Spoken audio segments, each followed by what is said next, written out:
भारत सरकार ने recently textile sector में बहुत फोकस करना स्टार्ट किया है। इसका प्रूफ हमें FY26 बजट में भी दिखता है, जहां पे टेक्सटाइल के लिए PLI स्कीम 48 करोड़ से बढ़ा के ऑलमोस्ट 1200 करोड़ कर दिया गया है, मतलब 25x। PM मित्रा स्कीम के अंदर हम बहुत सारे स्टेट लेवल और प्राइवेट टेक्सटाइल पार्क्स भी बना रहे हैं, जिनमें से 7 गवर्नमेंट ऑफ इंडिया से अप्रूव भी हो चुका है। और इस फोकस के पीछे काफी सारे रीजन है। सबसे बड़ा रीजन तो यही है कि एक जॉब जनरेटिंग सेक्टर है, स्पेशली लोअर वेज या फिर ब्लू कॉलर जॉब्स को ज्यादा बढ़ाता है। और दूसरा, ग्लोबल एनवायरनमेंट भी इस चीज को काफी सपोर्ट कर रहा है, क्योंकि जैसे जैसे चाइना में वेजेस बढ़ते जा रहे हैं तो चाइना के लिए वायबल ही नहीं रह रहा है कि वो टेक्सटाइल सेक्टर में रहे। और उधर बांग्लादेश जैसी कंट्री में भी कुछ प्रॉब्लम्स चल रहे हैं, जिसकी वजह से इंडिया के लिए अपॉर्चुनिटीज काफी बढ़ जाते हैं। तो आज हम इसी अपॉर्चुनिटी से रिलेटेड एक कंपनी के बारे में बात करेंगे, जो कि है phase 3 limited. Phase 3 primarily home textile products बनाती है, जैसे कि बाथ मैट्स हो गया जो कि बाथरूम के डोर के बाहर रहता है, या रग्स हो गए जो हमारे हॉल में बिछता है, सोफे के कुशंस, थ्रोज, खिड़की के curtains, over the bed products जैसे कि बेडशीट हो गया या ब्लैंकेट्स हो गए, और भी डिफरेंट टाइप के मैट्स एंड किचन टेक्सटाइल्स वो बनाती है। वैसे फेज 3 डायरेक्टली कस्टमर्स को नहीं बेचती, बल्कि वो एक B2B टेक्सटाइल मैन्युफैक्चरर है। मतलब वो इधर इंडिया में प्रोडक्ट्स बना के आगे डिफरेंट रिटेलर्स जो कि कुछ US में बैठे हैं, कुछ यूरोप में बैठे हैं, कुछ ऑस्ट्रेलिया में है, कुछ जापान में है, उनको आगे वो अपना प्रोडक्ट बेच देते हैं। अब होम टेक्सटाइल सेगमेंट का एक एडवांटेज क्या है कि ये हमेशा थोड़ा सा प्रीमियम कस्टमर्स को ही बिकता है। जो बंदा अपने घर में रग्स रखेगा या फिर बाथरूम में कर्टेन्स रखेगा, ही और she is obviously a aspiring person, which is why brands के लिए भी आसान होता है एक हायर मार्जिन मेंटेन करना, क्योंकि यहाँ पे कस्टमर्स उतने ज्यादा प्राइस सेंसिटिव नहीं होते। और यही वो वजह है कि आप अगर फेज 3 के मार्जिन को देखोगे, या फिर सिर्फ फेज 3 नहीं, कोई भी होम टेक्सटाइल मैन्युफैक्चरर को देखोगे, जैसे कि वेल्सपैन इंडिया हो गया या इंडो काउंट इंडस्ट्रीज हो गए, तो उनके मार्जिन कंपैरेटिवली हायर होते हैं, हायर देन द एपरल या क्लोथिंग मैन्युफैक्चरर्स जैसे कि गोकुलदास एक्सपोर्ट्स हो गए। बट अगर ऑनेस्टली बताऊं तो एक B2B manufacturing company of textiles, उसके पास इतना स्ट्रॉन्ग मोड नहीं हो सकता है। ऐसा नहीं है कि वो बिल्कुल ही इरेप्लेसेबल है। तो आज हम बात ही क्यों कर रहे हैं फेज 3 की, अगर कंपनी का बिजनेस मॉडल ही इतना स्ट्रॉन्ग नहीं है?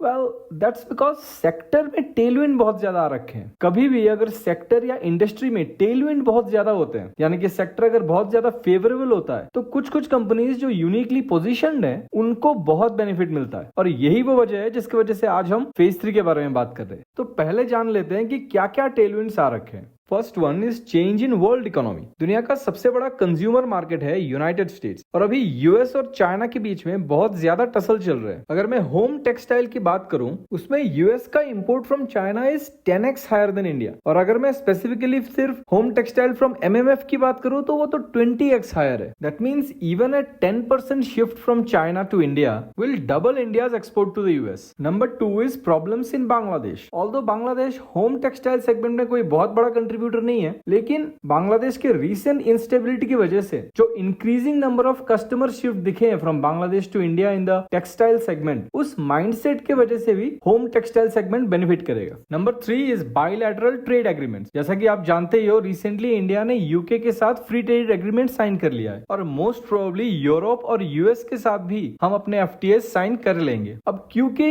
US, यूरोप या फिर यूके का पर कैपिटा इनकम हाई है, तो वो कभी भी टेक्सटाइल मैन्युफैक्चरिंग में नहीं आएंगे और हमेशा ही उसको इंपोर्ट कराना चाहेंगे। अब ये जो फ्री ट्रेड एग्रीमेंट्स हो रहे हैं, इसके वजह से India will be a far competitive nation with respect to Vietnam, Bangladesh और anybody else. Recent India UK FTA के बाद ये चीज डिफरेंट टेक्सटाइल कंपनीज के मैनेजमेंट ऑलरेडी बोल चुके हैं। And the fourth tailwind is of course the Indian government's focus on the textile sector. अब टेक्सटाइल में कौन सी ऐसी टेक्नोलॉजी है, उस पे भी क्यों हम चाइना जैसा लो कॉस्ट प्रोड्यूसर नहीं बन पाते? द रीजन इज चाइना ने उधर सिटीज बना रखे हैं सिर्फ स्पेसिफिक टू टेक्सटाइल्स या फिर स्पेसिफिक टू एनी इंडस्ट्री। तो अगर आप एक कंप्लीट सिटी या फिर complete region focus to a particular thing ही बनाते हो, तो वहां पे आपका लॉजिस्टिकल हेल्प बहुत ज्यादा हो जाता है। आप लॉजिस्टिक्स के कॉस्ट भी बहुत कंट्रोल कर सकते हो। तो अब क्योंकि इंडिया भी ऐसे ही काफी सारे टेक्सटाइल पार्क्स बना रहे हैं और अपने लॉजिस्टिक्स में भी काफी फोकस जा रहा है, तो इवेंचुअली हम भी उतने ही कॉम्पिटिटिव बन सकते हैं। So these are the primary tailwinds. Now let's see how phase 3 can come out as a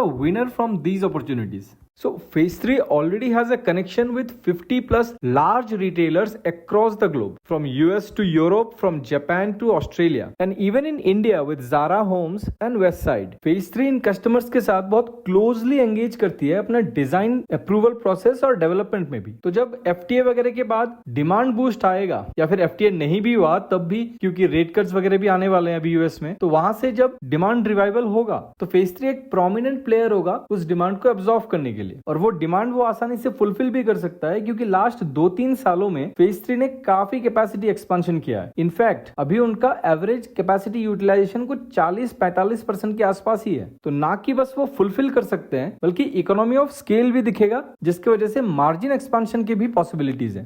third reason is phase 3 is end to end manufacturer, मतलब यार्न से लेके फिनिश गुड तक वो पूरा बनाती है, which is why it has a better control on its raw materials and of course on margins as well. और वैसे भी 95% रॉ मटेरियल तो वो डोमेस्टिकली मतलब इंडिया से ही सोर्स करती है, तो उसका कुछ बहुत बड़ा डिपेंडेंसी भी नहीं है बाहर के कंट्रीज के ऊपर अपने रॉ मटेरियल के लिए। Fourth reason is phase 3 does only order based manufacturing, मतलब वो पहले से इन्वेंट्री बना के नहीं रखती है, बल्कि जब ऑर्डर आता है तो उसके बाद ही उस ऑर्डर के रिलेटेड मैन्युफैक्चरिंग स्टार्ट करती है, व्हिच इज व्हाई बिजनेस को कभी इन्वेंट्री का इशू नहीं आता है। ऐसा नहीं होता कि इन्वेंट्री में बहुत ज्यादा वर्किंग कैपिटल फंस गया। और क्योंकि phase 3 end to end product बनाती है और अपने कस्टमर्स के साथ डायरेक्टली डिजाइन में इन्वॉल्व भी होती है, दैट इज व्हाई इसका ऑर्डर टर्न अराउंड टाइम बहुत फास्ट होता है, कुछ 60 से 120 दिनों के बीच में होता है। Next reason is company has multiple product lines, so customer एक ही फेज 3 के पास आके मल्टीपल टाइप ऑफ प्रोडक्ट लेके जा सकती है, जो कि इन जनरल बाकी कंपनीज के साथ ऐसा नहीं होता। The final point is companies health is really very good. 2018 के बाद से company has zero long term debt, जो भी इनका डेट दिखता है वो शॉर्ट टर्म होता है और सिर्फ वर्किंग कैपिटल यूज केस के लिए होता है। कंपनी ने लास्ट 5 सालों में ना कि सिर्फ अच्छा ग्रोथ दिखाया, बल्कि जो कैपेसिटी एक्सपेंशन किया था 290 करोड़ का, वो भी पूरा इंटरनल एक्यूरेल से ही किया हुआ है। This shows the ability to generate cash and self finance its growth. और कंपनी का कहना है कि आगे भी ये चीज कंटिन्यू होगा। तो ये तो हो गए अपने थीसिस पॉइंटर्स। अब देख लेते हैं कि एसोसिएटेड रिस्क क्या क्या है। तो पहला रिस्क तो ऑब्वियसली है रिवर्स ट्रेड डील्स, मतलब अगर ऐसा हो गया कि यूएस का रिलेशन चाइना के साथ बेटर हो गया और इंडिया के साथ खराब, तब लेने के देने पड़ जाएंगे। बिकॉज अगर चाइनीज टेक्सटाइल पे 20% और इंडिया के ऊपर 26% लग रखा है, तो चांसेस बिल्कुल भी नहीं है कि हम जीत पाएंगे। दूसरा रिस्क है हायर कंपटीशन। जैसे जैसे इंडियन गवर्नमेंट अपना फोकस बढ़ा रही है टेक्सटाइल सेगमेंट में और अपने एक्सपेंसेस भी बढ़ा रहे हैं इस सेगमेंट में, तो आगे चल के और भी प्लेयर्स आने वाले हैं, which will increase the competition and that may lead to margin reduction as well. Third risk is recession और slowdown in global economy, क्योंकि जिस टाइप का जियोपॉलिटिकल इश्यूज चल रहे हैं अभी और अपने ट्रम्प भाई साहब जिस टाइप के डिसरप्टिव पर्सन है, तो ये भी हो सकता है कि शॉर्ट टर्म में at least US economy and eventually the world economy as well slows down a bit and that will impact the demand environment of phase 3. Now let's come to the conclusion of this video. So मेरे हिसाब से the company is well positioned to double or even triple its profits from the FY25 levels in the next 2 to 3 years very comfortably. Unless हाँ वो जो 3 risk के बारे में बात किया, अगर उनमें से कोई हिट नहीं होता है तो। और कंपनी के मैनेजमेंट ने भी कहा है कि लास्ट 5 सालों में जो भी कुछ हुआ है, जिस टाइप का ग्रोथ दिखाई है कंपनी, वो अगले 5 साल में भी पॉसिबल है। तो कंपनी अभी 35 के पी पे चल रही है TTM के बेसिस पे। तो if the company can double it's bottom line in the next 3 years, then this is reasonable enough valuation in my opinion, of course. Yeah, but these levels doesn't include any margin of safety for you. इस video में बोला गया कोई भी चीज कोई भी type का रिकमेंडेशन नहीं है. These are all my personal views and you should always do your own due diligence, your own research before investing in anything. Thank you for watching. मिलते हैं इकोनॉमिक टॉक्स के अगले वीडियो में.